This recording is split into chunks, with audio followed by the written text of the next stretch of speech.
गाँवर ठिका काम को केन्द्र कर मरणांतक आक्रमण अभियोग जाजपुर पाणीकोइली थाना अढ़ई बाटिया गाँव को आसीथा प्रकल्प को अन्य स्थान में गाँवर रंजिता परिडा समेत किसी गोष्ठी विरोध करते फल ठिका काम करुवा गोकुलानंद साहू एवं तांका परिवार लोके रंजिता एवं स्वामी रश्मिकांत परिडा को मरणांतक आक्रमण करथिबा अभियोग होइछि। फल उभय गुरुतर हो जाजपुर मुख्य डाक्तरखाना भर्ती होइछन्ति। घटना को 2 दिन बीती जाइथिले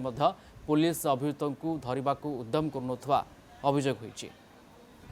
उपदा वार्डर आम एमएलए पार प्रतिरोध करूँ कि उपदा लोक आम बीजेपी लोक हूँ कम आम नमु कि चक्रांत दिहला महजलपुर पिला से कम को दिहला से कले द्वितीय आ गए कम को उपदार गोटे पिला से कर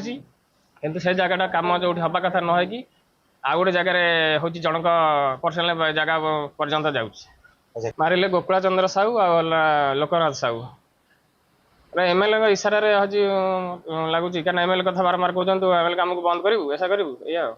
थाना मुझे अभियोग मुझे अभियोग कला भाया तो परिस्थिति नथी कि आमर वाइफ जी से अभियोग करथिले मु विरोध करिछि कोन पय जेतु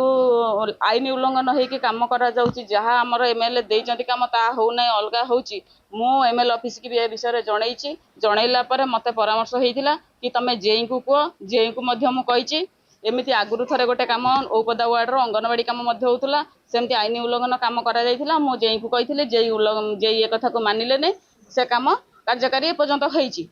को जनाई एमएल मु कल जो एमएल को फोन कली एमएल कहले मु बुझुची तुरंत बुझुची कौन हो पार तो ए पर्यंत बुझुंट आपण मैंने जानतु कौन बुझुंट आपण मैंने जानू मु तो जानूची।